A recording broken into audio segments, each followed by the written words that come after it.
ఇంకా మాకు ధనయోగం ఎప్పుడు వస్తుందండి, మా రాశి ఎప్పుడు ఇంతేనా, మా జీవితాలు ఇంతేనా, మాకేమైనా ఏ వయసులో మేము ధనాన్ని చూడొచ్చు, లేదా మాకు ఎప్పుడు బ్రేక్ ఈవెన్ వస్తుందని కొంతమందికి క్వశ్చన్స్ ఉంటాయి కదా.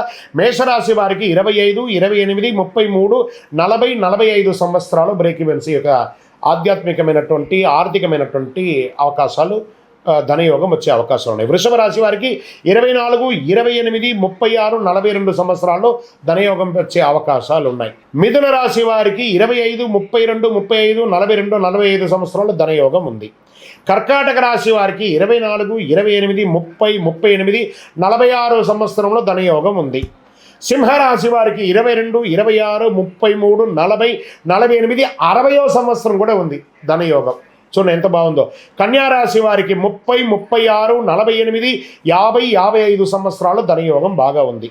తులారాశి వారికి 24, 28, 32, 36, 42, 48, 54 సంవత్సరాలలో మీకు ధనయోగం ఉంది.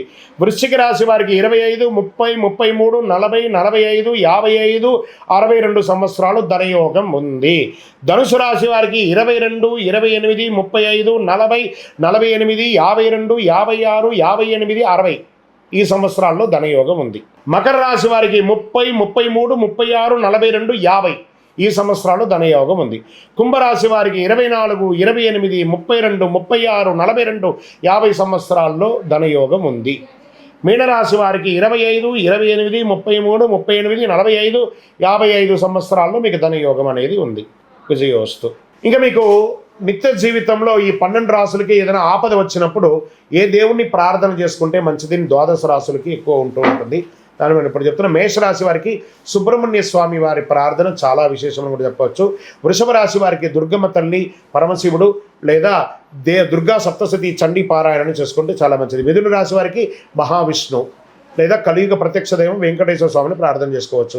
కర్కాటక రాశి వారికి అమ్మ పార్వతీదేవి, లలితా త్రిపుర సుందరి అమ్మవారిని ప్రార్థన చేసుకోవచ్చు.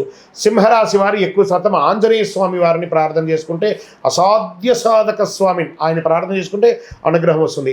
కన్యారాశి వారికి అయ్యనార్, శాస్త, అయ్యప్ప అలాంటి వారిని ప్రార్థన చేసుకుంటే చాలా మంచిదని చెప్పచ్చు. తులారాశి వారు ప్రత్యక్షంగా మహాలక్ష్మి అమ్మవారిని ప్రార్థన చేసుకుంటే చాలా మంచిది. వృశ్చిక రాశి వారు కాలభైరవ స్వామి వారిని ప్రార్థన చేసుకుంటే చాలా మంచిది. ధనుసు రాశి వారు దక్షిణామూర్తి స్వామి వారిని ప్రార్థన చేసుకుంటే చాలా మంచిది.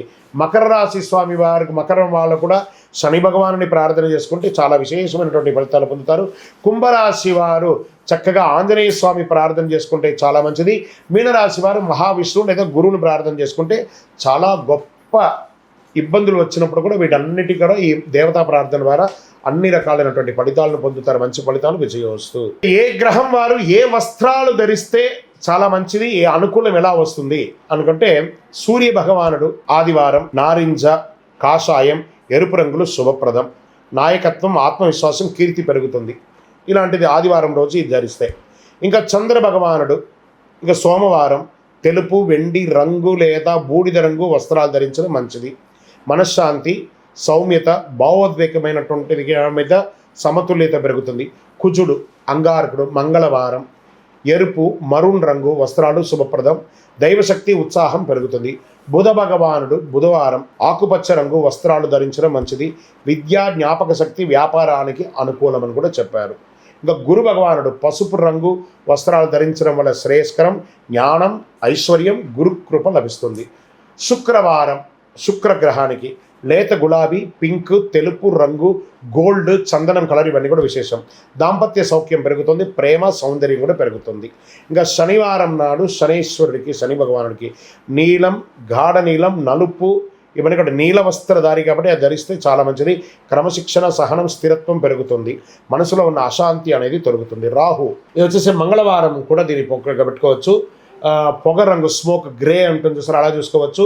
లేదా కాఫీ కలర్ రంగు కూడా వాడచ్చు. నీలం, బుడిద, ముదురు గోధుమ రంగు శుభప్రదం. ఆకస్మిక అవకాశాలు, విదేశ సంబంధాలు, రాజకీయ మరియు సామాజిక ప్రభావం పెరుగుతుంది, సహాయం పడుతుంది అనమాట. దుర్గాదేవిని ప్రార్థన చేసుకోవడం. కేతువు ఆయన కూడా యాష్ కలర్ అంటే చాలా మంచిది. శనివారం చాలా మంచిది. కాషాయం, మట్టి రంగు, గోధుమ రంగు శుభప్రదం. ఆధ్యాత్మికత, జ్ఞానం, మోక్ష సాధన, అంతర్దృష్టి పెరుగుతుంది. గణపతిని ప్రార్థన చేసుకుంటే చాలా మంచిదని కూడా చెప్పడం జరుగుతుంది. 7 రోజులు 7 రంగులు అని చెప్పని చూస్తారో అలా 9 గ్రహాలకి కూడా కలిపినటువంటి 9 రోజులు కూడా చెప్పుకోవచ్చు విజయోస్తు.